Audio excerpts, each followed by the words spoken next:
ముఖ్యమంత్రి రేవంత్ రెడ్డితో TPCC chief Mahesh Goud భేటీ అయ్యారు. ఈ నెల 8న గాంధీ భవన్లో జరిగే విస్తృత స్థాయి సమావేశంపై చర్చిస్తున్నారు.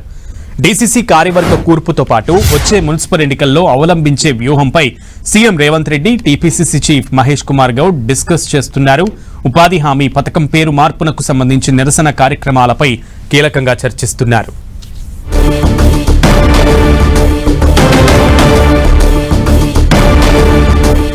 ముఖ్యమంత్రి రేవంత్ రెడ్డితో టీపీసీసీ చీఫ్ మహేష్ కుమార్ భేటీ అయ్యారు. ఈ నెల 8న గాంధీ భవన్లో జరిగే విస్తృత స్థాయి సమావేశంపై కీలకంగా చర్చిస్తున్నారు. డీసీసీ కార్యవర్గ కూర్పుతో పాటు వచ్చే మున్సిపల్ ఎన్నికల్లో అవలంబించే వ్యూహంపై CM Revanth Reddy, TPCC chief Mahesh Kumar Goud discuss చేస్తున్నారు. ఉపాధి హామీ పథకం పేరు మార్పునకు సంబంధించి నిరసన కార్యక్రమాలపై చర్చిస్తున్నారు.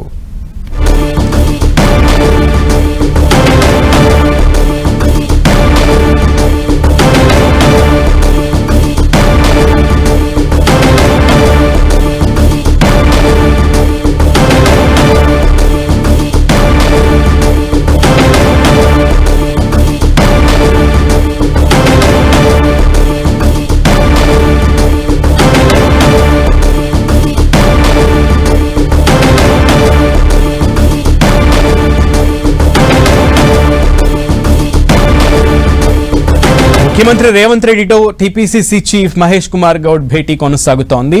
ముఖ్యంగా డీసీసీ అధ్యక్షులకు సంబంధించిన అంశం, అలాగే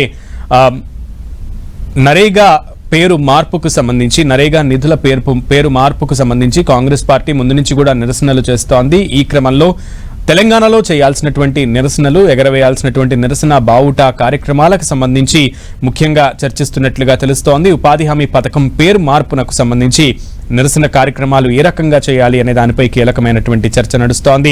పార్టీలో కొత్త చేరికలపై కూడా సీఎంతో టీపీసీసీ చీఫ్ చర్చిస్తున్నట్లుగా తెలుస్తోంది. ఇక మున్సిపల్ ఎన్నికలు రాబోతున్నాయి. మున్సిపల్ ఎన్నికల్లో అవలంబించాల్సినటువంటి వ్యూహం ఎలా ఉండాలి, ఎలా అవలంబిస్తే మున్సిపల్ పీఠాలన్నింటినీ కూడా కాంగ్రెస్ కైవసం చేసుకునే అవకాశం ఉంటుంది, హస్తగతమవుతాయి అనే విషయాలన్నింటి గురించి కూడా ముఖ్యమంత్రితో టీపీసీసీ చీఫ్ మహేష్ కుమార్ గౌడ్ భేటీ అయ్యి చర్చిస్తున్నారు.